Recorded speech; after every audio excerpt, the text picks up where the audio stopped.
와주신 김대성 평론가님한테 힘내시라고 힘내시라고 박수 한번 치고 시작할까요? 고맙습니다. 그리고 오늘 토요일인데 다른 일 물리치시고 이렇게 귀한 시간을 함께 해주시기 위해서 이렇게 내주신 모든 분들께 같이 감사드리고요. 저는 갈무리 출판사하고 다중지성의 정원에서 활동하고 있는 조정환이라고 합니다.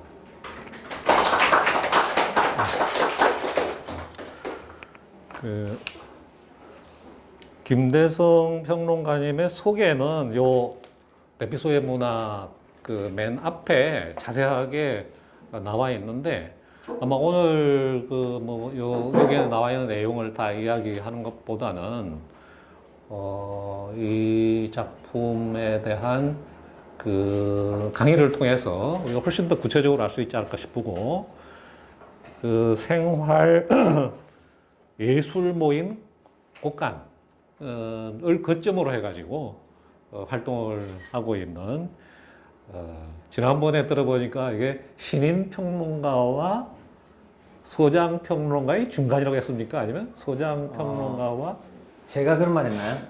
저는 그런 말 한 적이 없는데요. 그래요? 예. 그러면 새로운 평론가 세대의 마지막 그 천정환 선생님이 뒤에 그렇습니까? 표사를 적으신 것 같습니다. 우리 술자리에서 얘기가 아닌 것 같군요. 하여튼 새로운 평론가로서는 주목할 만한 작품을 냈는데 이 책이 두 번째 책입니다. 근데 우리 갈무리 출판사에서 나와가지고 좀 관심을 끄는 걸 보면은 물론 부산 지역에서의 관심은 뭐 당연히 있겠지만은 우리가 예상했던 것보다는 훨씬 더 관심을 많이 끌고 있는 것 같아요. 그게 이제 대피소의 문학이라고 하는 말이 갖는 어감이 우리 시대에 일자리도 제대로 얻지 못하면서 되게 힘든 삶을 살고 있는 사람들한테 아주 뭔가 영감을 주는 그런 이름으로 다가가는 것 같습니다. 여기 구조 요청의 동력학이라고 되어 있으면서 저기 보면은 도움을 구하는 이가 먼저 돕는다 라고 하는 표가 있는데 그리고 세월호 같은 경우에도 세월호 내부에서 도움을 정말 구하는 사람들이 서로를 먼저 구하고 있는 그런 장면을 목격할 수가 있는데 굉장히 참신하면서도 의미심장한 그런 말이 아닌가 싶습니다. 그래서 오늘 김대성 평론가님을 모시고 구체적이고 좀 친절한 그런 말씀을 들어보도록 하겠습니다. 예, 부탁드리겠습니다. 부산에서 이제 작업할 때는 제가 사람들을 모으고 사람들을 소개하고 그 작업들을 비평하고 기록하고 하는 것을 이제 거의 혼자서 많이 하는 편이어서 저를 소개하는 이야기를 들을 일이 별로 없는데 오늘 조정환 선생님께서 저는 좀 더 길게 마음대로 말씀을 좀 해주셨으면 하는 기대를 조금 하면서 시작의 말씀하시는 거 잠깐 들어보았습니다.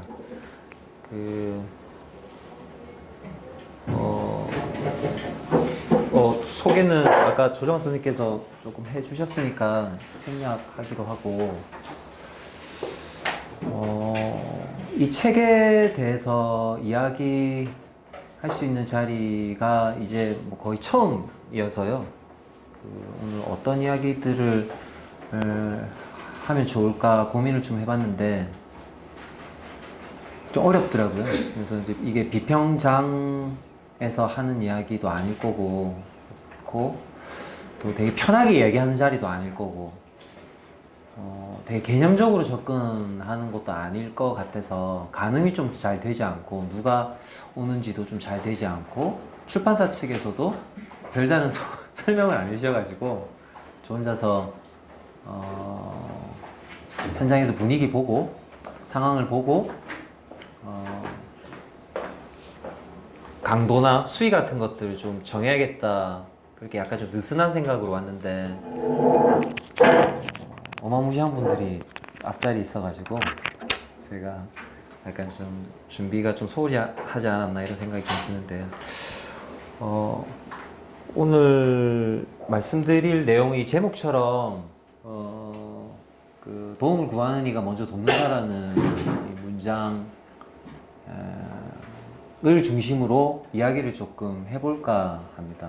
그래서 이것을 텍스트적인 해석의 관점만이 아니고, 제가 이 문장을 만나게 된 문맥과 또 그 저의 개인적인 상황뿐만이 아니고, 한국 사회에서 살고 있는 시민의 위치에서, 또 문학장에서 비평을 쓰고 있는 비평가의 위치에서 이 문장이 어떻게 겹쳐 있었는지를 몇 가지 사례를 통해서 한번 이야기해 볼까 합니다. 얼마 전에 어떤 유명한 작가분께서 이제 책을 한 권 보내주셨는데, 거기 대피소에서 만나요라고 적혀 있더라고요. 그래서 그 문장이 물론 뭐 제 책을 읽고 적은 것은 아닐 거라고 생각합니다만 되게 반가웠어요. 그 어떤 비평장에서 문학 비평 영역에서 어떤 의제를 제시하는 것도 쉽지가 않은 일인데, 제시해도 뭐 잘 듣지를 않죠. 쉽지가 않은 일인데, 그것을 누군가가 다시 이제 재소술해서 이제 돌려받는 경우가 극히 드물고, 저는 한 번도 없었고 있을 거라고 생각도 안 했는데, 그 뭐 작은 메시지이긴 합니다만 대피소에서 만나자라는 그 얘기가 되게 대피소가 좀 부정적인 어떤 그 재난 상태라든지 열악한 상황에서 피신하는 곳으로 생각하기 쉬운데, 그 작가님의 그 서명이 되게 반가웠고요. 또 하루에 몇 번씩 검색하거든요, 인터넷 창에. 네, 그러다가 재밌는 어떤 포스팅 같은 것도 좀 발견하게 되는데, 그 어떤 내용이 있었냐면, 함께 읽기는 대피소다라는 어떤 구절을 누군가가 써놨더라고요. 어떤 책 읽기 모임에서 어떤 운영자 분이신데, 그 내용도 좀 반가웠습니다. 물론 이 책에서 얘기하는 대피소와 그분이 이야기하는 대피소 결은 좀 차이가 있겠지만, 제가 이 책의 대피소의 문학이라는 제목을 이제 단 것이, 대피소라는 것이 개념적으로 엄밀하고 어떤 시대적인 징후를 잘 담고 있어서 아주 특수한 경우에만 사용되는 용어가 아니라 우리 모두에게 필요한 공통적인 영역으로서 대피소를 요구할 수 있어야 된다라는 문맥으로 좀 쓴 부분이 있어서, 그것이 여러 사람들에게 좀 절취되어서 각자의 이력 위에서 각자의 문맥에서 호출하고 활용해서 쓰면 좋겠다, 이렇게 마음속으로 생각을 하고 있었는데, 그렇게 쓰고 계셔가지고 그런 면이 좀 반가웠고요. 여기서 이야기하는 오늘 어서 오십시오. 괜찮습니다. 오늘 그 표제로 제가 이제 제시했던 도움을 구하는 이가 먼저 돕는다라는 이 문장도 이게 이제 저의 해석이라기보다 우리 주변에 일어나고 있는 이 일이어서 아마도 각자의 이력 위에서 각자의 경험 위에서 이런 구조라고 해야 되나요? 이런 구절, 이런 문맥들을 직관적으로 이렇게 이해할 수 있을 거라고 생각을 하고 그런 기대를 조금 하게 됩니다. 그래서 이 책에 실린 몇몇 문장들이나 구절들을 이제 독자들께서, 읽는 분들께서 저마다의 이력으로 조금 절취해서 가져갔으면 좋겠다. 그래서 이 한 권의 책이 뭐 저에게 귀속되는 것이 아니라 뒤에 또 3부는 부산에서 크고 작은 모임들을 해 나가면서 제가 배우고 익히고 기록한 것들의 결과물이어서요. 저만의 어떤 그 성과라고 보기는 좀 어려워서, 그래서 한 사람의 이제 고유한 그런 고유명의, 한 사람의 고유명에 속박된 결과물이 아니고 모두가 좀 나눠 쓸 수 있는 그런 것이 되었으면 좋겠다, 그런 바람으로 요 내용들을 좀 준비해봤습니다. 처음에 제가 좀 보여드리고 싶은 이미지는 이 영화에 나오는 한 장면인데요. 이거 잠깐 소개해드리고 싶습니다. 이 All is Lost라는 영화고, 제가 아마 이 영화를 2014년도에 본 것 같은데, 그 로버트 레드포드라는 명배우, 이제 은퇴했죠. 그 배우 혼자서 나오는 영화인데, 내용 짧게 요약하면 이렇습니다. 아마 좀 잘 사는 집 어르신인가 봐요. 그래서 요트를 가지고 인도양에 이제 나와 있는데, 아마 그런 식으로 여행을 많이 하나 봐요. 근데 떠밀려온 컨테이너에 요트가 부딪혀가지고 엔진과 GPS가 다 고장이 난 거예요. 그런데 이 사람 베테랑이어가지고 어떤 식으로든 거기서 살아남기 위해서 바다 위에서 조난당하지 않고 구조되기 위해서 대사가 없죠. 혼자밖에 나오지 않으니까 그 위에서 바다 위에서 이제 분투하는 영화인데, 일종의 뭐 노인과 바다라는 느낌도 좀 들고, 노년의 이 한 남성이 인도양 바다 위에서 어떤 식으로든 이렇게 버티고 구조될 때까지 기지를 발휘하는 그 내용들이 계속해서 이제 시종일관 펼쳐지다가 중간에 크루즈호를 만나요. 그런데 구조 요청을 하죠. 뭐죠, 불빛 나오는 것도 띄우고 별짓을 다 하는데, 그 크루즈호가 너무 크고 거기가 너무 즐겁잖아요. 예, 너무 즐거우니까 그 작은 배를 보지를 못하는 거예요. 그래서 이 천금 같은 기회를 한번 놓칩니다. 근데 절망하죠. 그리고 이제 먹을 것도 다 떨어져 가고 있고, 생명에 거의 위협을 느낄 즈음에 거의 영화 마지막에 거대한 유조선이 또 지나가요. 그런데 거대한 유조선은 바깥에 선상에 사람이 나와 있지 않고 너무 크기 때문에 그 작은 보트를 전혀 발견하지 못하는 거죠. 근데 그 인도양 한가운데까지 민간인 배가 나올 가능성은 없고, 크루즈호나 유조선 정도가 천금 같은 기회인데, 그 두 배가 그냥 지나쳐 버려서 이 주인공은 일단 에너지도 없고요. 그래서 마지막 그 고무보트 하나를 위해서 기다리다가 뭐 그걸 다 하죠.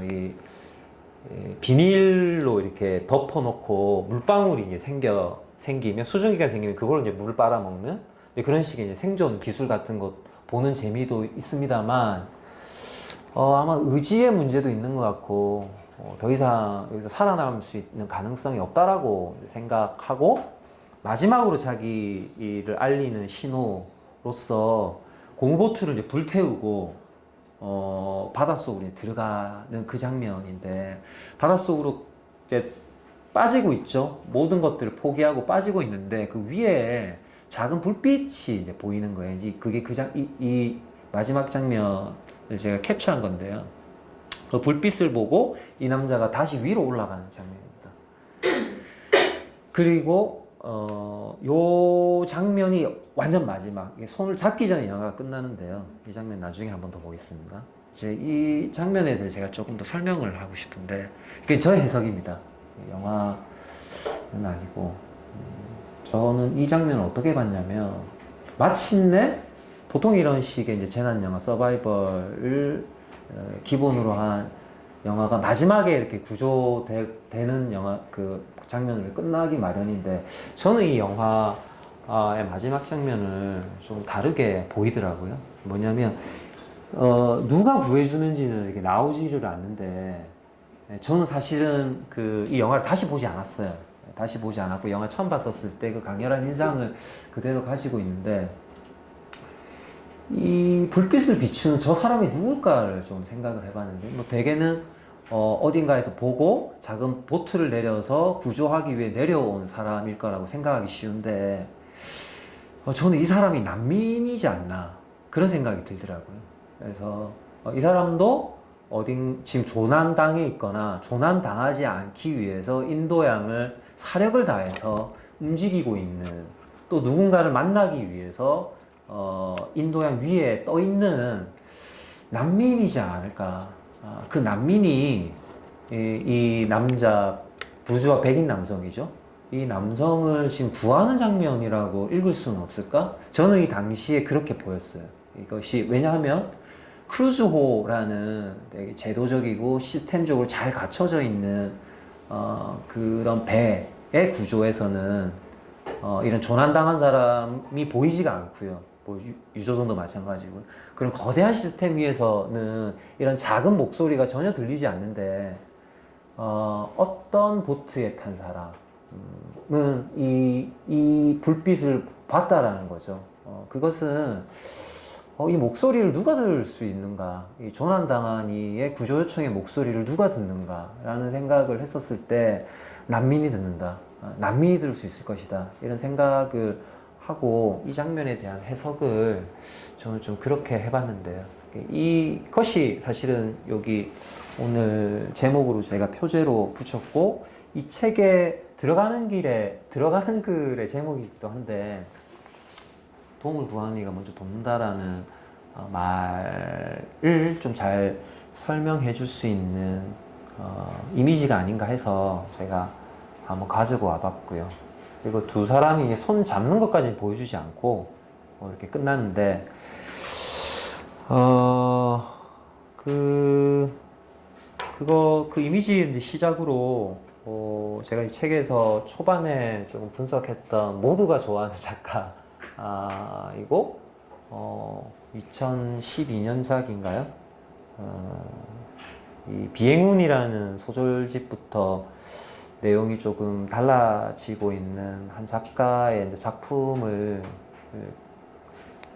좀 독해해 보려고 하는데 이 물속 골리앗이 이제 발표됐었을 때 뭐랄까 묵시록적 상상력이라든지 파국의 상상력 같은 것으로 많이 논의가 되었고 재난서사로 많이 읽혀졌었는데 저는 이 소설이 오히려 물론 그 용산 참사 이후에 김혜란의 이제 작품 세계가 많이 달라진 것은 사실입니다만 오히려 이 2012년도 비행운이라는 소설집은 4.16 이후에 우리가 좀 더 정확하게 읽을 수 있는 텍스트이지 않는가 그런 생각으로 이 텍스트를 조금 한번 분석해 봤습니다. 지금 제가 가져온 이 이미지는 이 소설집에 실려있는 첫 번째 소설인데 너의 여름은 어떠니라는 되게 기메란스러운 어떤 대학 시절에 선배와의 주고받았던 되게 산뜻한 연애담과 또 대학 이후에 주변부적 위치에서 보통의 세계, 평범한 삶으로 들어가기 위해서 분투하고 있는 30대로 넘어가는 한 여성의 어떤 정서를 이제 다루고 있다라는 점에서 기존의 김혜란 소설과 큰 차이는 없는데 여기에 이름을 알 수 없는 한 남자의 죽음을 그 주변을 계속 배회하는데 그런 이야기가 기존의 김혜란 소설에 전혀 없던 내용 이고요. 또 여기 밑에 언급되어 있는 물속 골리앗 같은 작품은 이전에 뭐 전혀 찾아볼 수 없었던 되게 기이한 설정, 비가 너무 많이 내려서 아파트 3층까지 물이 다 차고 모든 것이 휩쓸려 내려가고 있는 상황 속에서 엄마는 기이한 행동을 하고 시위했던 아버지의 생사는 알 수가 없고 아마 죽은 걸로 보이고요. 어머니가 사망한 것으로 보여서 어머니를 묶어가지고 바깥으로 나가려고 했는데 어머니 시신 떠내려가 버리고 그 모든 것이 물에 가득 찬 그 재난 현장 속에서 골리앗 크레인을 이제 보고 거기에 사람들이 시위하러 올라갔었겠죠. 그건 당대 어떤 한국 사회 어떤 문맥들을 반영하는 내용이기도 한데 그 위에 올라가서 누군가가 올 거라는 고 뇌까리면서 기다리는 그 소설인데요. 이 소설도 마찬가지로 저는 물론 그 올리즈 로스트라는 영화를 2014년도에 본 그 해석 이후에 사실은 4.16 이후죠. 4.16 이후라고 봐야 되는데 그 이후에 이 텍스트가 좀 다르게 읽히는 문맥이 있어서 그 왜 다르게 읽힐까를 좀 고민을 하면서 분석을 좀 해봤는데요. 그래서 여기 사람이 살고 있고 사람이 살아야 된다라는 것을 외치기 위해서 아마 골리앗 크레인에 올랐겠죠, 노동자가. 근데 사람들은 그 목소리에 기울이지 않았겠죠. 그래서 고립되어 있었는데, 그런데 바로 그 고립되어 있었기 때문에 그 사람이 살아남았을 수 있었지 않는가. 그리고 모든 것을 잃고 어머니 시신까지 잃은 나가 그 골리앗 크레인 위에서 어떤 그림자를 본단 말이야. 아, 저기 사람이 있구나. 저기로 가야겠다. 사력을 다해서 헤엄을 쳐서 그 크레인으로 가는데 사람은 없어요. 환영을 본 것 같아. 근데 그 위에서 누군가가 올 거라고 기다리는데 과연 그 누군가가 누굴까? 구조대일까? 저는 아니라고 보는 거죠. 떠내려오는 누군가를 기다리고 있는 것이 아닐까. 그런 생각을 하게 되는데 이 해석은 되게 좀 주관적인 해석이 됐고요. 이게 또 논리적인 엄밀성을 좀 떨어질 수 있는데 저는 이 비행운이라는 소설집 전반에 걸쳐서 본격화되어 있지는 않지만 김애란이라는 작가가 애도의 문제를 본격적으로 고민하기 시작하고 있고 애도의 장소를 어떤 방식으로 문학 안에 구축할 것인가를 이 소설집부터 고민하고 있지 않은가. 근데 그 방향성이 명확하게 설정되어 있는지는 잘 모르겠는데 그런 문맥 위에서 어린 시절에 자신을 구했지만 그 자신을 구했던 게 누구인지 기억하지 못한 나가 자신을 구했던 병만이라는 기억도 나지 않는 이름의 병만이가 죽었다는 연락을 받고 그 병만에게 가지 못하고 상복을 입고 자신의 자취방에 누워서 무기력하게 소설이 끝나는 내용이 너의 여름은 어떠니라는 그 소설의 전체 골자인데요.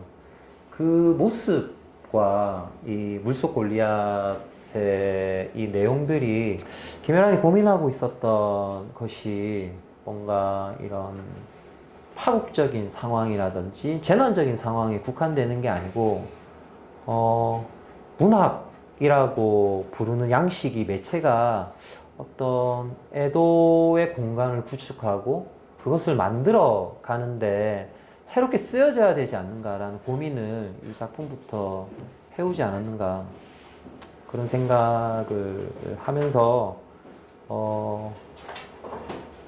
이 내용을 좀 분석해 봤고요. 그것이 초반에 이 책에 실려 있고 말하자면 그 애도 작업이라고 하는 것과 이야기를 만드는 것, 이야기 공정술이라고 하는 것이 분리 불가능한 상황이고 소설의 문법과 애도의 문법이라는 게 구분되지 않는 어떤 그런 상황들을 김애란 작가가 직시하고 직면하고 있지 않았는가 그런 생각을 조금 해봤습니다. 그래서 실은 이 2009년도에 출간된 이것은 사람의 말이라는 그 작가 선언 6구라는 일종의 플래시몹 같기도 하고요. 되게 보름 동안 이 글들을 모은 걸로 알고 있는데 용산 참사 이후에 작가들이 이대로 있을 수 없다 목소리를 내자라고 해서 일종의 팜플렛처럼 만든 작가의 목소리를 담은 것과 4.16 이후에 작가들이 그 4.16이라는 사건을 바라보는 여러 관점들을 담은 눈먼자들의 국가라는 이 두 책 사이에 어떤 공명과 진동이 있는가들을 진동이 있는가를 좀 살펴봐야 하지 않는가. 그 중심에 저는 김혜란이라는 작가의 작품 세계와 그 작품 세계 변모가 놓여 있지 않나, 그런 생각을 조금 해봤습니다. 그리고 이 책이 접근하는 이제 몇 가지 경로와 방식이 있을 것 같은데요. 저의 관점에서 말씀드리면, 첫 번째는 4.16 이후에 문학장이 어떻게 바뀌었는가, 문학장의 논리로 이야기해 볼 수 있는 측면이 있겠고, 그래서 조금 더 구체적으로 얘기해 보면, 문학장에 그동안 이제 문학장에 포함되지 않았지만 않았던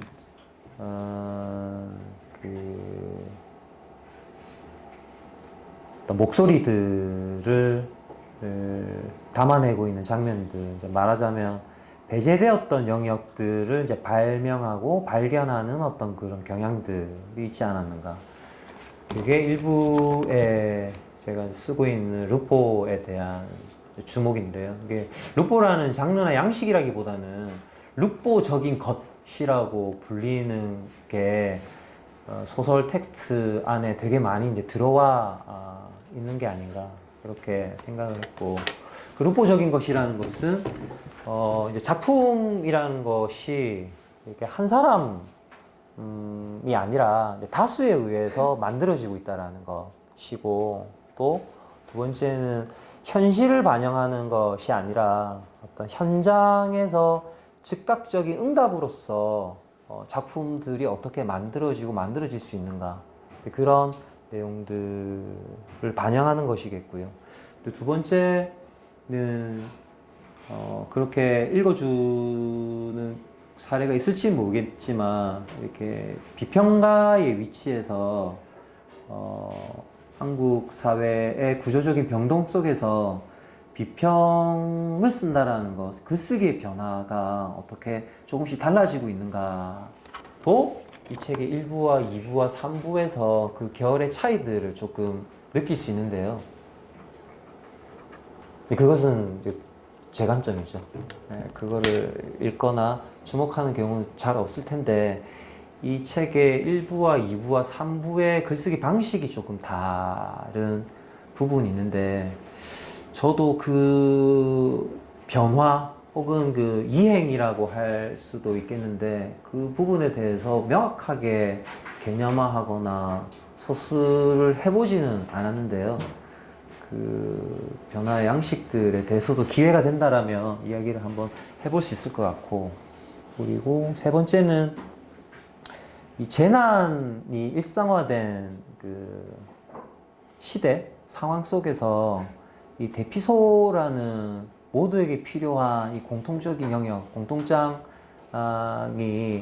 어떻게 요구해야 될 건가라는 그런 물음, 이 세 가지 관점으로 한번 살펴볼 수 있겠는데, 이 세 가지 관점에 빼놓을 수 없는 것이 이 4.16 세월호라는 이 사건일 텐데요. 실은 이 도움을 구하는 이가 먼저 돕는다라는 구절을 제가 이렇게 만나게 된 것은 여러 겹이 있는데요. 저는 이제 개인적인 어떤 아주 어려움에 처했던 몇 년간 시간 속에서 읽고 쓰는 것을 이제 할 수 없었던 어떤 상황들 속에서 4.16이라는 사건을 이제 대면하게 되고, 글 쓰고 읽는 사람으로서 그 사건에 어떤 식으로든 응답해야 된다라는 책무 같은 걸 이제 가졌었는데, 뭐 제대로 응답하지 못했죠. 첫 번째는 청탁이 없었기 때문이겠고, 두 번째는 그렇게 읽고 쓰는 모험을 갖추지 못했던 탓일 텐데, 그 상황 속에서 저 개인적인 발화만이 아니고 공적인 발화와 개인적인 어떤 상황이 되게 겹쳐 있는 문맥 속에서 이 4.16 세월호와 관련된 기록들을 이제 천천히 읽어가면서 여기서 제가 뭔가를 붙들고 싶어 했던 것 같아요. 붙들려고 했던 것 같고, 그 붙들려고 했던 것이 저 나름대로는 하나의 이제 응답 방식이었던 것 같은데, 그 내용은 이 책들을 이렇게 찬찬히 읽어가면서 그 배에 무슨 일이 있었는가, 우리는 주로 배 바깥에서 우리가 뭘 하지 못했는가에 대한 이야기들을 많이 하곤 했었는데 그 배 안에 무슨 일이 있었는지를 이렇게 보다 보니까 이렇게 무기력하게 있어서 될 게 아니겠다라는 생각이 들더라고요. 그 배 안에서는 구조 요청을 했지만 바깥에서는 아무도 구하지 못했죠. 그런데 그 배 안에서는 서로가 서로를 구하고 있더라고요. 근데 그 장면들이 되게 생생하고 정말 말로 좀 표현할 수 없을 정도로 되게 참혹하고 감동적이라고 얘기하면 좀 안 되겠죠. 되게 좀 말로 표현하기 어려운 그 안에 이제 그 사력을 다함의 기록을 보면서 우리가 구조 요청에 응답하지 못했다라고 생각하고 그것에 대한 부채감 속에서 계속 무기력해지는 것이 어쩌면 이 세월호 사건을 낳게 한 자본주의적 시스템의 구조 위에서 반복되는 게 아닌가. 이 무기력감이라고 하는 것이. 그것을 오히려 이 배 안에서 구조 요청을 이야기했지만 누구도 구하지 않았지만 이 내부에서 서로가 서로를 구했던 그 모습들을 제가 읽어가면서 오히려 구조 요청이라는 말을 지켜내고 있었던 것은 세월호 바깥이 아니라 세월호 안에 있던 사람들이 구조 요청이라는 말을 지켜내지 않았는가. 그것 하나랑요. 두 번째는 유가족들로부터 우리가 배울 수 있었던 내용들이죠.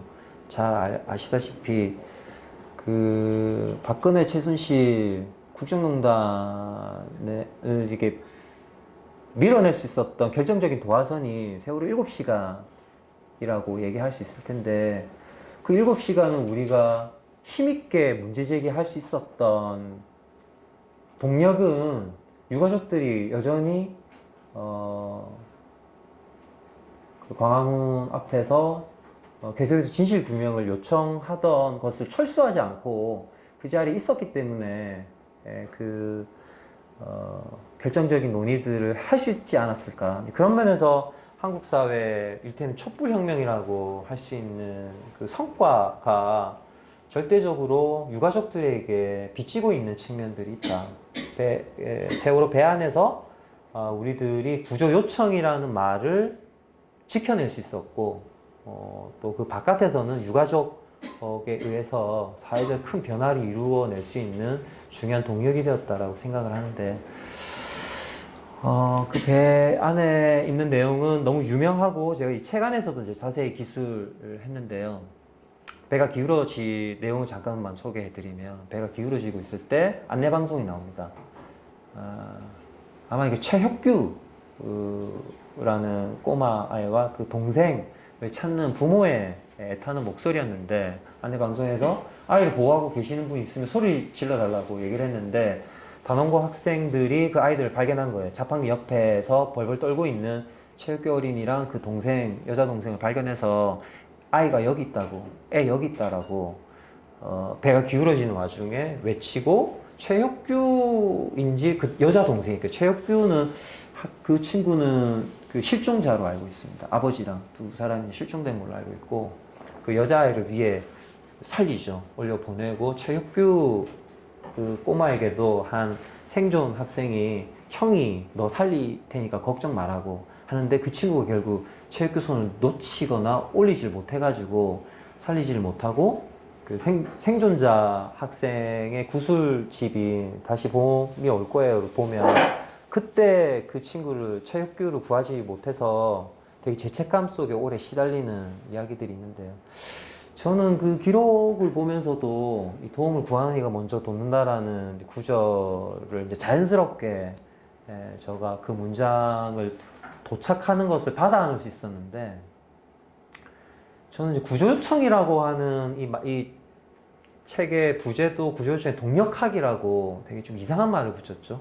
구조요청이라는 말은 되게 무기력하고 누군가의 도움을 요구하는 것인데 거기에 어떤 동력학이 있는가, 어떤 힘이 있는가, 추진력이 있는가 이상한 말일 수 있는데 앞서 제가 계속 반복하고 있는 얘기들을 생각해 보시면 쉽게 이해할 수 있을 텐데 구조요청을 한다라는 것은 무기력한 말이 아니라 이것은 저는 4.16 세월호 기록물들을 읽고 그 4.16 사건을 보면서 4.16을 통해서 제가 배운 내용이라고 할 수 있는데요. 누군가가 옆에 있지 않으면, 옆에 있다라는 믿음이 없으면 구조요청을 보낼 수 없다라는 것을 새삼 생각하게 됐어요. 뭐 이를테면 사회적 자살이라든지 이런 것들은 사실은 구조요청이라는 말이 없어진 장소, 없어진 관계성 속에서 고립되어서 죽어가는데, 그런 죽음들도 굉장히 많은데, 사력을 다해서 구조요청을 외칠 수 있다라는 것은 저는 그것이 단순히 재난이라는 상황만이 볼 게 아니고, 그런 열악한 상황임에도 옆에 있는 누군가를 사력을 다해서 부를 수 있다라는 것, 또 구조를 한다라는 것도 목숨을 걸고 목숨을 구하는 일이라고 생각을 해요.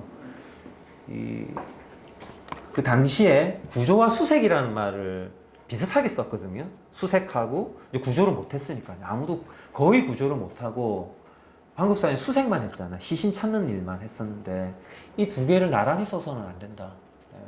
수색은 안전한 상황에서 시신을 찾는 일이고, 물론 그 김탁환의 소설을 보면 그 가라앉은 배에서 그 시신을 이렇게 품어서 나오는 대단한 장면들을 묘사하는 것들을 읽으면 수색이라는 것도 그렇게 쉬운 일이 아니다라는 것을 알 수 있겠습니다. 그건 잠수부들이 민간 잠수사들이 목숨을 걸고 들어가서 유해들을 건져 올리는 일이기 때문에 그 운명은 또 다르겠습니다만, 그 당시에 세월호 사건이 터졌을 때 수색과 구조라는 말을 비슷한 양식으로 쓰고 있을 때 굉장히 잘못됐다라고 생각을 좀 했었는데요.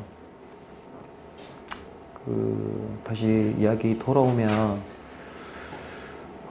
세월호 사건을 겪으면서 구조요청이라는 말이 무기력한 말이 아니고 되게 힘있는, 여전히 사람의 말이고 우리가 지켜야 될 말이라는 것을 배울 수 있었는데, 그 말이 지켜질 수 있었던 것은 세월호 안에서 서로가 서로를 구했던, 구조요청을 했던 사람들이 오히려 누군가를 돕고 살려냈던 기록이 이 책에 남겨져 있고, 그것을 우리가 기록 노동자들의 글쓰기를 통해서 읽게 됨으로써 한국 사회가 가까스로 구조요청이라는 말을 지켜낼 수 있지 않았는가. 그 이력 위에서 제가 도움을 구하는 이가 먼저 돕는다라는 이 문장이라고 불러야 될까요? 그 문맥들을 좀 받아 안을 수 있었고, 저한테 좀 도착한 문장 같다라는 생각을 했고, 그런 이력 위에서 이 구조요청의 동력학이라는 어떤 절망적인 상황이 오히려 다른 동력들을, 우리가 생각하지 못했던 잠재적인 동력들을 길어올릴 수 있는 추진체가 될 수 있다라는 문맥으로 동력학이라는 말을 제가 한번 붙여봤습니다. 그래서 이 4.16 세월호 세대라고도 이야기를 하고, 이 논의는 이제 시작된 것 같고요. 여기에 대한 일종의 학교 같기도 하고, 4.16 사건에 대한 다양한 어떤 논의들이 이제 계속해서 저는 진행이 되고 이루어질 거라고 생각하고, 이 기점 빼고 한국 사회 말하기가 조금 어려워지지 않았나,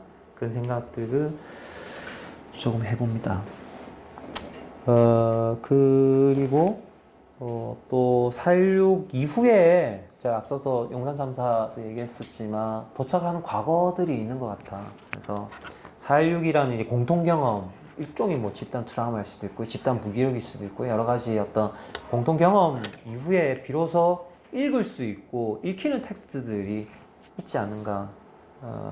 그리고 그 이후에 비로소 쓰이는 작품들도 있지 않는가. 또 문학과 현실이라는 이 안정적인 구도, 연쇄 말고 문학과 현장이라는 조금 이질적이고 이질적으로 보이는 연쇄나 연결에 대해서도 우리가 고민을 좀 해봐야 되지 않을까. 그래서 이런 식의 한 사람의 고유명에 묶일 수 없는 집단적인 기록하기는 꼭 세월호 관련된 논의들뿐만 아니고 그 이후에 미디어장이나 이제 글쓰기장의 큰 변화 위에서 다양한 관점 속에서 좀 이루어지고 있는 것 같다고 생각을 합니다.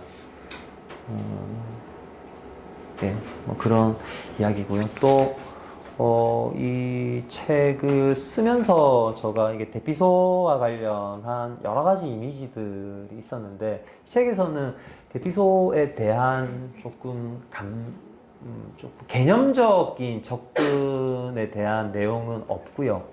그런 내용들 이제 적지를 않거나 적지를 못했고 되게 이미지적이거나 어떤 경험적인 문맥들 좀 밝혀 놨었는데 이 책에 뭐 여러 번 인용하고 있습니다만 리베카 솔릿의 재유토피아라고 할 수 있는 역사적으로 근본이 완전히 무너졌었을 때 혼란 상태가 오는 게 아니고 오히려 억압되었던 것이라든지 우리가 망각하고 있었던 공동체적인 것, 구성원들의 사회 구성원들의 본능이 연대하고 연결하고 어울리는 것이라는 것을 발견할 수 있다라는 것을 리베카 솔릿이 여러 기록을 통해서 증명한 뭐 전 세계적으로 많이 읽힌 책이고 또 이것이 단순히 이제 자연재해에 국한되는 게 아니라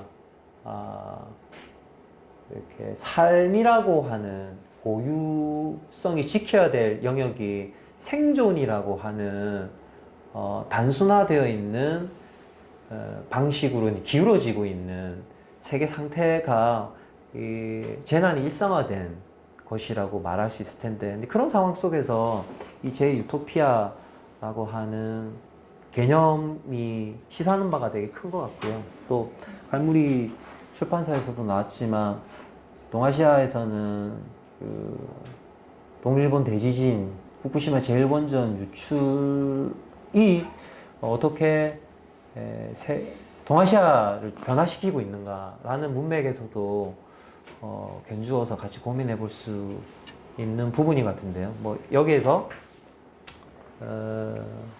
상호부조적인 공동체가 어떻게 근본이 무너진 상태에서 다시 출현할 수 있는가를 되게 뜻깊게 감동적으로 이제 그리고 있습니다.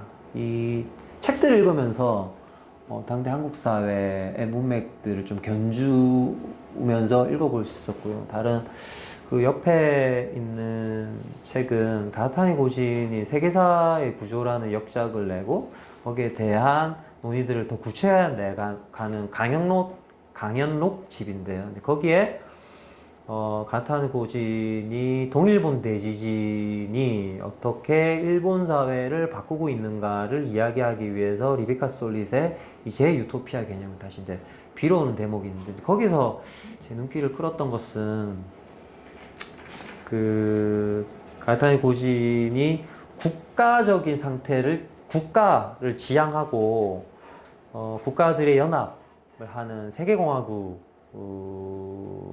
새롭게 이제 구축해 나가야 되고 일테면 증여와 담내를 통한 이 호혜성을 이런 원시 공산주의 체제라고 할까요? 이것을 고차원적으로 회복된 상태를 만들어 나가야 된다. 그것을 뭐 교황양식 D라고 하거나 아니면 세계공화국이라는 어떤 문맥으로 설명을 했었는데 그게 동일본 대지진 이후에 재해를 통해서 드러나는 방식에 대한 언급들이 좀 있었는데 여기서 이야기했던 몇몇 대목들이 되게 인상적이게 읽혀서 거기에 있는 내용들을 조금 옮겨왔습니다. 여기 카케 코미데라라는 그 절이 있는데요. 이게 아마 에도 시대에 있었던 에도 시대의 남편과 헤어지기 위해서 도망쳐온 여자를 이제 보호하고 또 여기에 이제 들어가면 남편들이 그 여자와 반드시 이혼을 해야 된다는 사회적으로 이렇게 약속이 되어 있어서 이혼을 안 해주면 망신을 당하는 그런 곳이었다고 해요. 그래서 여기에 피신하면 그때까지 이제 사회적 구속에서 해방될 수 있는 장소라고 하는 사례가 있었는데 이게 꼭 일본에만 있었던 건 아니고 이전에 아테네에서 노예들이 피신해서 노예 신분 상태를 바꿀 수는 없지만 다른 주인으로 교체할 수 있는, 그래서 그 기존의 그 노예 주인은 부끄러워서 그 노예 소유권을 주장하지 못했다라는 그런 기록들도 있더라고요. 그래서 이 대피소라는 곳이 단순히 단단한 곳, 피신할 수 있는 안정적인 곳만이 아니라 사회적인 구속에서 일시적으로 해방될 수 있는 그런 오래된 어떤 전통들을 좀 생각해 봤으면 하는 차원에서 어사일럼에 대한 언급들 그 문맥으로 제가 여기 한번 자료를 한번 넣어 봤고요. 이게 대피소와 관련되어 있는 개념적인 어떤 문맥이라면 이게 단순히 텍스트를 읽고 공부를 하고 글을 쓰면서 고민했던 것뿐만이 아니고, 제가 이제 부산이라는 지역에서 비평을 오랫동안 쓰고 더 잘 쓰기 위해서 노력하고, 여전히 못 쓰지만요, 노력하고 사람들 만나지 않고 원고를 계속 쓰고 그 생활들을 이제 계속 하면서 뭔가가 이제 파괴가 된다라는 생각을 좀 많이 했고, 또 되게 발버둥 치면 칠수록 제 삶이 되게 소진되고 있다라는 느낌을 받으면서 뭐 어떤 문맥들은 제가 정확하게 이제 기술할 필요는 없을 것 같은데, 뭔가 제도 바깥에서 또 문학장 바깥에서 사람들을 만나고 문학장 바깥에서 사람들과 읽고 쓰는 작업들을 해야겠다라는 생각이 들어서 생활예술모임 곡간이라는 되게 오래된 말이죠. 곡간이라는 것은 그 오래된 말들을 다시 활성화시켜서 대지주가 독점하고 있는 재산을 모아놓는 데가 아니라 열린 상태에서 많은 사람들이 들고 나는 사람이 많아질수록 더 풍성해지는 그런 곳이 있지 않을까. 그게 뭐 지금 얘기한 플랫폼 같은 곳일 수 있는데요. 그 당시에는 플랫폼이라는 개념이 좀 없었고 되게 이제 낡은 방식으로 제가 좀 왔었던 것 같아요. 이 곡간을 열자.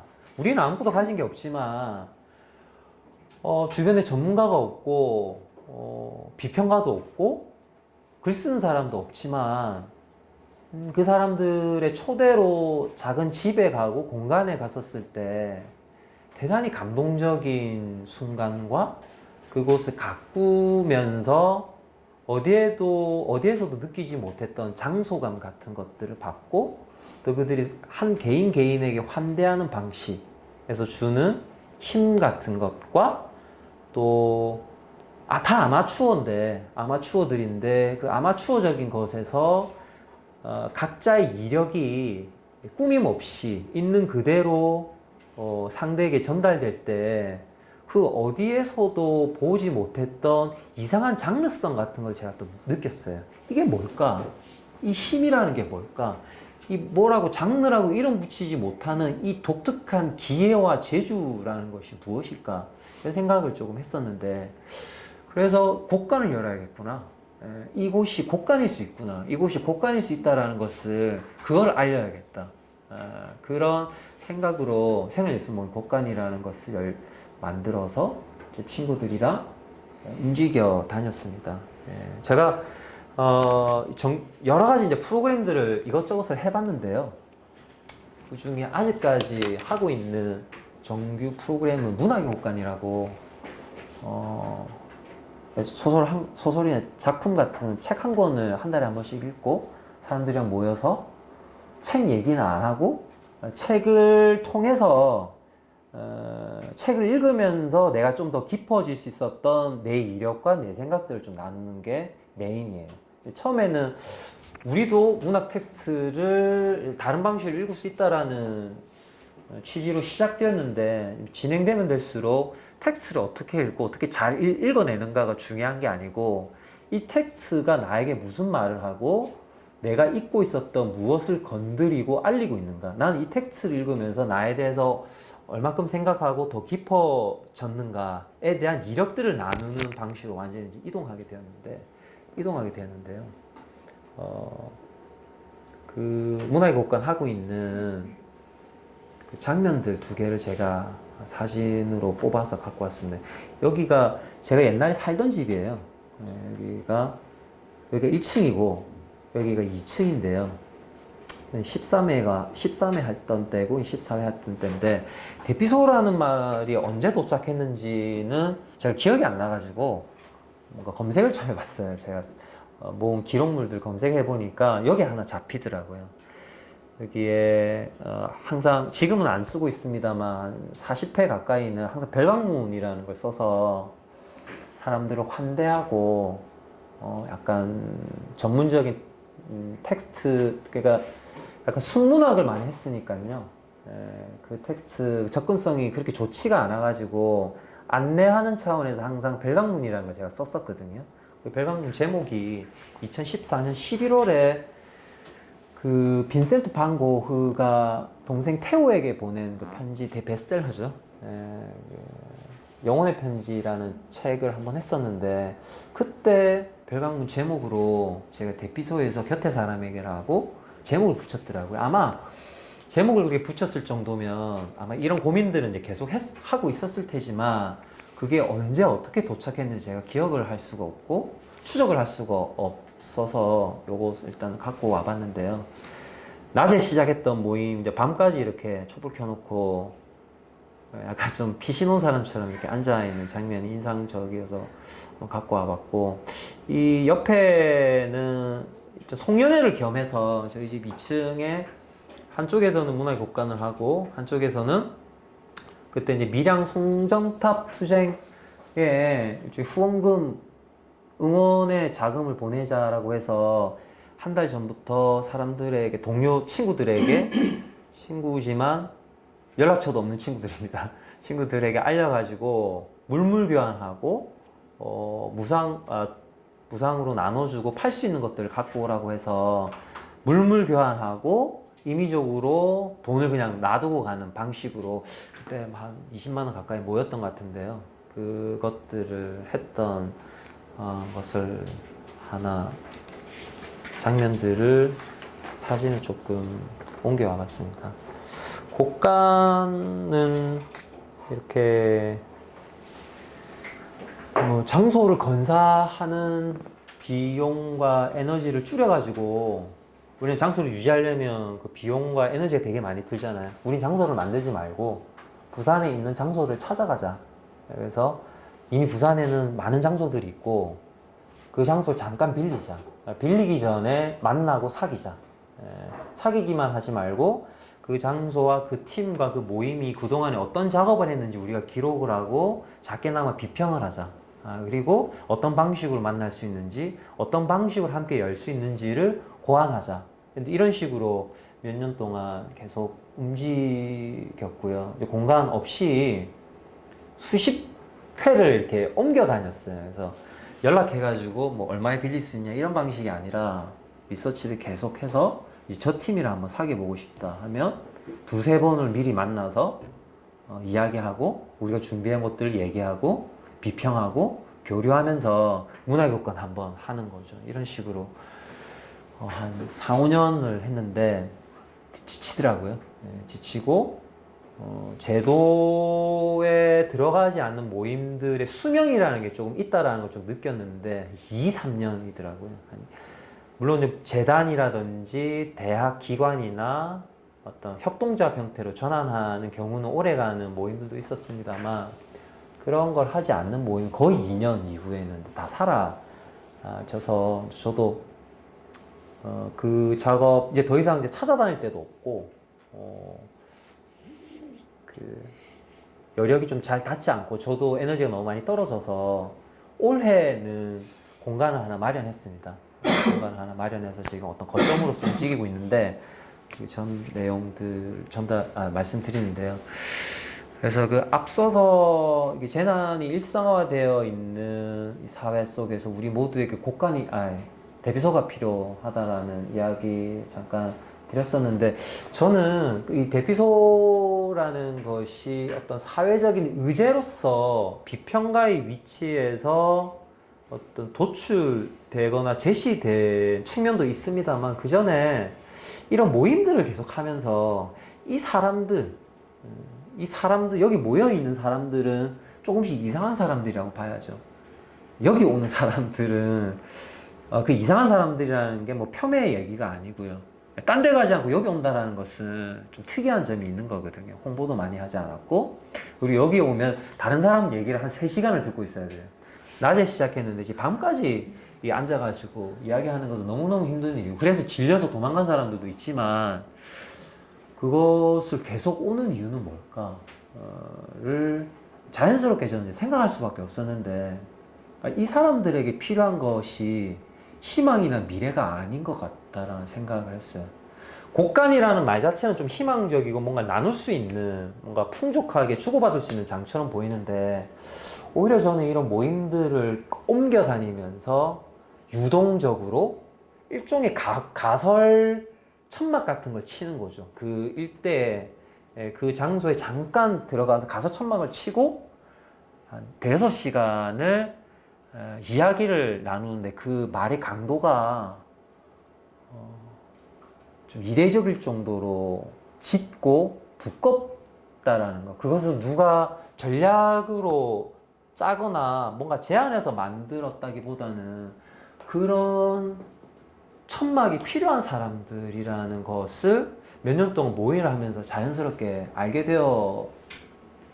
되었습니다. 그래서 이들에게 필요한 것이 대피소가 아닐까, 그런 생각을 좀 하면, 사실은 저에게 정말 필요했었던 것 같아요. 대피소가. 나 좀 피신하고 싶다. 그래서 내가 누구이고 내가 왜 힘들고 뭐가 필요한지를 설명하고 납득시키는 게 아니라 그냥 잠깐 피신하고 싶다라는 생각을 했었는데, 못했죠. 저는 못하고, 다만 제가 그 세월호, 4.16 세월호에 대해서도 응답을 못했습니다만, 저 스스로도 좀 돌보지를 못했는데, 그게 어쩌면 이게 비평가라는 위치성으로부터 겨우 얻어낼 수 있었던 한 줌의 생산성일지도 모르겠습니다만, 누군가의 요청에 대해서는 응답해주고 싶었어요. 응답하고 싶었고, 근데 그 응답이 호혜성을 좀 복원하자. 가타의 고신이 얘기했던 것처럼 증여와 답례 문화를 우리가 좀 만들어 보자라는 취지도 있었습니다만, 오히려 그 속에서 저 스스로에게, 저에게 필요했던 것을 타인들에게 응답하면서 제가 좀 확신을 얻고 했던 것은 아닌가라는 생각을 뒤늦게 한번 해보게 됩니다. 그래서 저에게도 대피소가 필요했습니다만, 저는 떠날 수가 없었기 때문에 다만 익숙해지지 않으려고 했고, 그래서 매번 이제 다른 사람, 친하지 않는 사람들과 친하지 않는 공간들을 찾아 나섰고, 그 공간에서 사람들을 불러 모았고요. 그 불러 모았던 가설 건물 속에서 우리가 반나절 정도 되게 깊게 얘기하고 또 기약 없이 헤어지는 것들을 몇 년 동안 반복하면서, 제가 앞서 얘기했던 그곳에만 있는 독특한 장르들, 전문가도 아니지만 뭐라고 말할 수 없는 기이한 환대의 힘과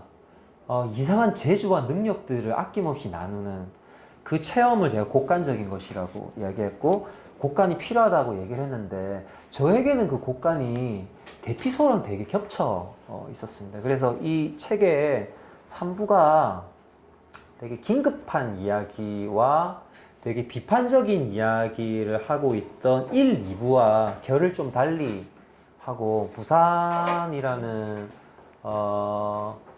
도시에 사실 어디에도 기록되어 있지 않은 작은 모임들에서 사람들을 만나고 교류하고 느끼고 배운 것들을 기록하고 비평한 것들로 이제 묶었던 것은 어떤 이런 이력 위에 있었던 것인데, 이게 단순히 저의 어떤 행보의 연대기 뿐만이 아니고 이 시대의 대피소라고 하는 곳이 무력한 사람들을 잠시나마 쉴 수 있게 피신할 수 있는 곳이 아니라 앞서서 4.16 세월호 배선상에 있었던 것들, 또 앞에 그 조난당했던 사람을 구했던 사람이 또 다른 조난당했던 사람이지 않았을까라고 제가 말씀드렸던 것처럼 이 대피소에서 작은 것들을 나누고 작은 이야기를 들을 수 있는 그 영역이 오히려 서로를 지켜주고 서로가 가지고 있는 능력과 가능성들을 발견해 줄 수 있는 곡간적인 것과 이게 맞닿아 있는 것이지 않는가라는 그런 확신 같은 것을 저의 경험과 이력 위에서 조금 느끼게 된 것이어서 그런 관점으로 텍스트를 읽고 해석을 해보았습니다. 그런 내용들이고요. 뭐 이것은 그동안의 문학의 곡간 포스터들을 제가 한번 2013년부터 전부는 아니고요. 이렇게 한번 묶어보았고요. 지금 잘 보이지 않을 텐데 뭐 텍스트는 특별하지 않고 거의 뭐 주요 출판사 뭔가 새로운 텍스트를 그렇게 많이 찾지는 못했어요.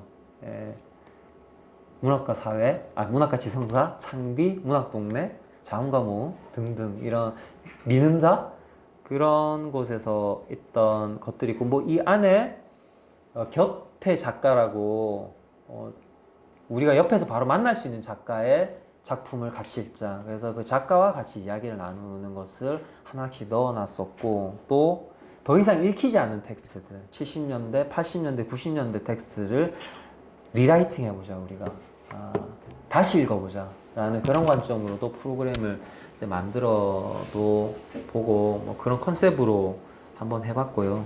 그 내용들을 제가 조금씩만 안내해 볼까 하는데요. 이거는 이제 책에도 실려 있는데 문화의 곡간이 이렇게 장소를 옮겨 다니면서 모임을 열었다고 했는데 이때는 봄눈별이라고 뮤지션이기도 하고 에세이스트이기도 한데 이분이 독립출판을 하나 했었어요. 책을 내어가지고 부산에 있는 호랑이 출판사 곳에서 독립출판을 했는데 명상음악을 하는 분이거든요. 그래서 아프리카 악기들을 다루고 오직 즉흥 음악만 하시는 분인데 이분하고 부산의 그 대청동에 민주공원이라고 있습니다. 민주공원 숲을 저희가 일종의 뭐 피크닉처럼 보이는 이제 점거한 거죠. 점거해서 거기서 책에 대한 이야기도 하고 다음에 보면 연주회를 먼저 하고요. 여기 보면 이게 접니다. 저 같아요. 뒤늦게 발견했는데 이 사람은 발을 이쪽으로 하고 누웠고요. 저는 머리를 이쪽으로 하고 누웠는데 그래서 이 봄눈별이랑 얘기하면서 공연을 보면서 느낀 것은 봄눈별 이렇게 얘기하더라고요. 공연을 보면서 자도 된다. 누워라. 앉아있을 필요가 없다. 그리고 자기는 공연을 보면서 자는 것을 가장 좋은 관람객의 태도라고 생각한다. 그런 이야기들이 전 되게 충격적이더라고요. 저는 사실은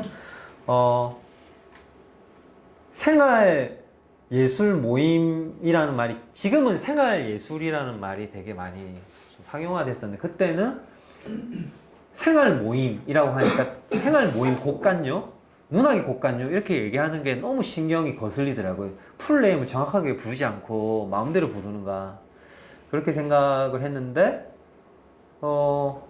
제가 만나는 친구들은 자기 팀의 이름을 이상하게 부르거나 다르게 부르더라도 전혀 개의치 않고 또 이 뮤지션은 잘하고 얘기를 하는 이런 경험들이 저 같은 이제 책상 도령 같은 사람들한테는 되게 이제 새로운 경험이었고 되게 뭔가를 열어주는 경험이더라고요. 그래서 뭐 그런 문학의 곡간을 했던 장면 하나 했고요. 여기도 이제 책에 사진이 실려 있는데 이 편은 그 행복한 사전이라고 한국에 영화 개봉됐었는데 뮤라 시온의 배를 엮다라는 80년대부터 2000년 초반까지 사전 만드는 사람들의 이야기를 그린 되게 재밌는 소설을 우리가 같이 읽고 곳간의 사전을 한번 만들어 보자. 우리끼리 이제 각자가 정의해 보는 거예요. 각자에게 필요한 거, 중요한 것들, 의미 있는 것들을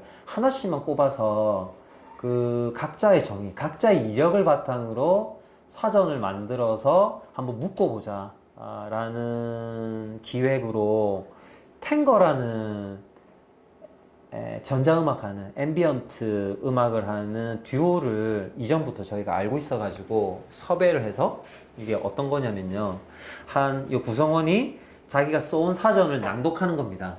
낭독하면 탱거가 그 사전을 들으면서 즉흥 음악을 하는 거예요. 그 즉흥 음악을 만들면서 그 사전을 낭독하는 목소리와 즉흥 음악, 그 사전 내용이 반영된 거겠죠. 이 앞에 있는 마르키도라는 분은 일본 사람이어가지고 한국말을 잘 못하는데, 옆에 있는 이따라는 분은 유명한 사람이죠. 이따라는 분은 한국인이어가지고 미리 그 내용에 대해서 마르키도에게 설명을 해주고 즉흥 음악을 하고, 그것을 즉흥으로 녹음을 해서 50분짜리 음원을 만들었어요. 물론 상용화는 안 됩니다. 왜냐면 사람들이 이렇게 마이크를 잡고 말하는 것 자체가 익숙하지 않아가지고 뭐 제대로 말도 못하고 부끄러워하고 웃고 이렇게 해서 이제 제대로 뭔가 퍼포먼스가 좀 잘 되지는 않았었는데, 그런 것을 했던 사진이어서 한번 제가 클립으로 가져와 봤고요. 책에도 있습니다. 뭐 여기 같이 이야기하는 내용이고요.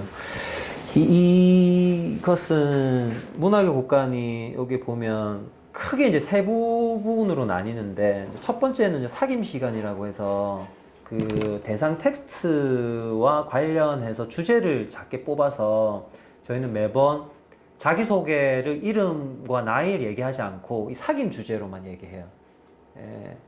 이때는 아마 이때는 집장촌에 있는 여성들의 이야기를 그린 책을 다뤘던 것 같은데, 이렇게 몸에 남아있는 아픔의 기억이라는 테마로 자기소개 했는데, 가끔씩 이것만 하고 집에 가는 경우도 많이 있어요. 이런 것도 한 4시간 정도 해버릴 때가 있거든요. 그것은 누가 의도하진 않았는데 아마 주제가 조금 깊은 거거나 그날의 분위기가, 첫 스타트를 누군가가 되게 깊고 진솔하게 꺼내버리면 그 정도 강도가 계속 유지가 되더라고요. 그렇게 이야기를 듣다 보면 4시간 정도가 이제 지나가버리는 경우가 있어서 한 서너 번 정도는 사귐 시간만 하고 퇴근한 적이 있습니다. 그래서 텍스트라는 것은 각자의 이야기를 꺼내기 위한 매개이지 뭔가 전문가의 텍스트를 읽기 위해서 모이는 자리는 아닌 것 같고요. 사귐 시간이 하나가 있고, 제가 오랫동안 썼던 별강문, 이 별강문도 현장에서 읽은 적이 손에 꼽을 정도, 그냥 나눠 배포만 하고, 저도 이 글 한 달 동안 이 글을 쓰면서 굉장히 집중을 하고, 또 기존에 있는 비평문이 아니라 매체에 실린 비평문요, 내가 글을 잘 쓰고 이만큼 분석을 했고 이렇게 공부를 많이 했으며 이 텍스트는 이렇게 의미가 있다, 그걸 알아봐 달라 라는 텍스트가 아니라, 거기 모이는 10명, 한두 명을 떠올리면서 그 사람을 생각하면서 쓴 글들이거든요. 그러니까 아마 저는 이런 별강문을 쓰면서 어디에도 이렇게 발표되지 않았고, 그 현장에서만 발표됐고, 심지어 현장에서도 읽히지 않는 글들을 몇 년 동안 쓰면서 비평을 쓰는 문법들의 좀 다른 방식의 글쓰기 몸을 연습해 볼 수 있지 않았는가, 지나고 나서 생각해 보니까요, 그런 생각이 들고, 이제 마지막에는 이렇게 한 문장 쓰기라고 각자가 텍스트에서 간직하고 싶은 것 혹은 나누고 싶은 문장을 옮겨줬고 왜 그 문장을 뽑았는지를 이제 말하는 것인데, 이 한 문장을 모아가지고 새롭게 재배치를 해보니까, 아니 배치 안 하고요, 따로 떼놓고 보니까 그 한 문장 한 문장과 그 코멘트들이 되게 문학적이고 힘이 있더라고요. 그래서 2015년도에 민중미술 되게 여러 예술가 그룹들이 연합해서 했던 되게 큰 전시가 있었는데 그 전시에 저희 곡간팀이 참여를 해서 문화의 곡간에서 모았던 한문장 쓰기를 이렇게 배치하고 엮어가지고 이렇게 전시에도 이제 참여를 해보았고 조금 시간을 더 써도 됩니까, 선생님? 10분 안에 마치겠습니다. 네. 또 이 장면은 그 2016년에 다시 보면 올 거예요라는 그 세월호 2주기 기념집이고 생존 학생과 생존 유가족 청소년들의 목소리를 담은 책을 같이 읽고 그 뒤에 한 문장 쓰기는 그 당시에 그 만덕 오지구라고 LH공사에서 일종의 합법적으로 강제 철거 명령을 내리고 거기 나갈 수 없어서 투쟁하고 있었던 곳에 곡간 친구들이 같이 가서 사수대로도 활동을 하고 밤을 새우고 문화제에 야간 문화제 계속 참여하면서 강제 철거를 막기 위해서 거기 계속 가던 시기였는데 그래서 그 팀에게 보내는 응원의 메시지 같은 것들을 한 문장 쓰기를 대신해서 해보자고 해서 이분들은 작가들이에요. 미술하는 작가들이고 이분은 소설가이시고 이분은 철학도이신데 그래서 글을 적어서 한 문장을 써서 이 만덕 오지구에 이제 전달을 해서 부산 시청 앞에서 이제 시위할 때 이 현수막 펼쳐서 했다라고 사진을 보내주시더라고요. 뭐 이런 작업들을 한 것이고요. 그래서 이 이제 마지막 내용이긴 한데 이게 저희 그 곡간 친구들이랑 만덕 오지구 가서 이 막루가 하나 올라와 있고 여기에 이제 그 최수영 대표께서 버티고 있는 거죠. 이게 조금만 흔들면 이게 무너지는 이게 거의 이제 겨울이었었는데 목숨을 걸고 뭐 더 이상 못 들어오게 올라가 있었던 것이었는데 근데 저는 이 이미지 이 현장에 대해서 말을 좀 찾지를 못하고 여기에 대한 글도 이제 쓰지를 못했는데 여기는 송년회입니다. 송년회 하는 제가 살던 집인데 제가 살던 집에 방 하나를 2층에 방 하나를 비워가지고 여기에 내 동료나 혹은 나가 모르지만 내 친구 제가 얘기하는 동료나 친구는요 일반적인 동료나 친구들과 개념이 좀 다르고 모르는 사람 포함이 됩니다. 이제 사실 연락처도 모르고 얼굴은 이제 봤겠지만 이렇게 저는 따로 연락하고 그런 친구 거의 없거든요. 그래서 이런 한 달에 한 번 만나는 거나 뭐 2, 3개월에 한 번 만나면 동료입니다. 그래서 쉬어갈 수 있는 곳으로 방을 하나 만들어 놨어요. 아마 아까도 말씀드렸지만 저한테 이제 그런 공간이 필요했는데 저가 그런 걸 가질 수가 없고 요구할 수 없었기 때문에 누군가에게 그런 것을 만들어 주면서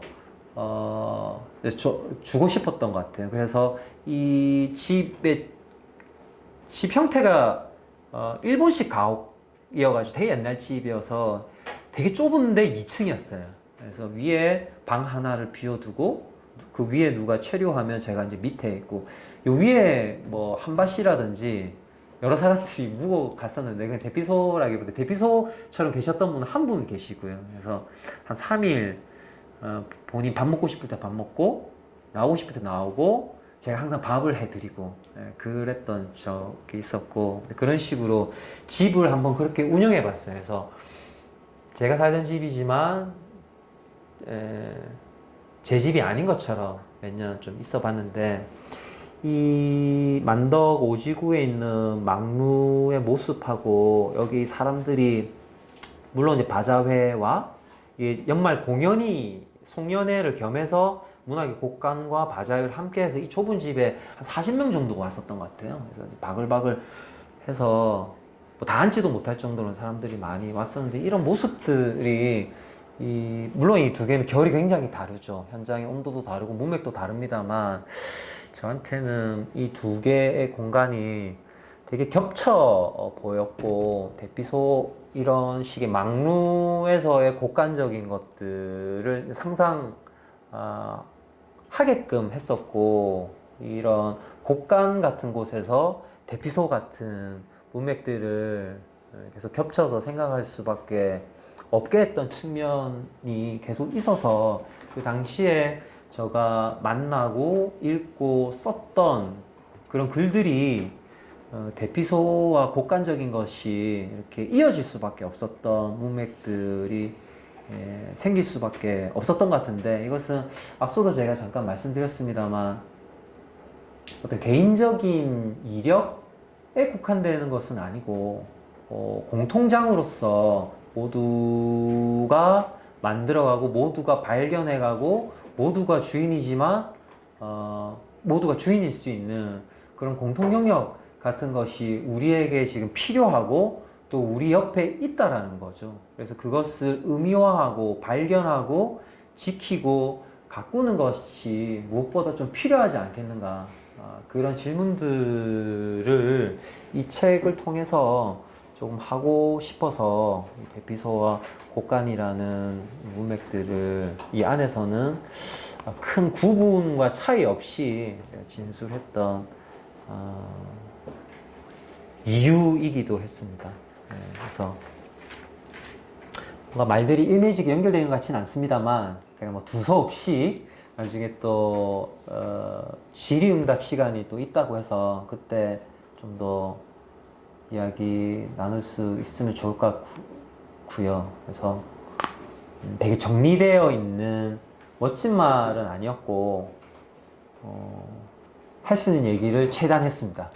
네, 제 얘기는 여기까지 하겠습니다.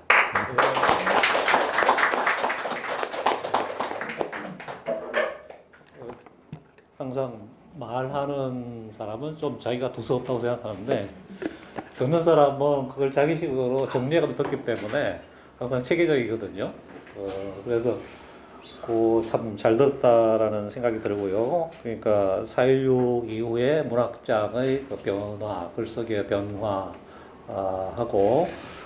그 곡간의 경험을 연결해가지고 아주 흥미 있게 말씀을 해주셨다 생각이 듭니다. 좀 잠깐 쉬었다가 좀 밀도 있는 토론 시간을 갖도록 하겠습니다. 한 지금 시간이 28분이니까 한 7분 정도 해서 35분에 다시 만나는 걸로 하면 될 것 같습니다.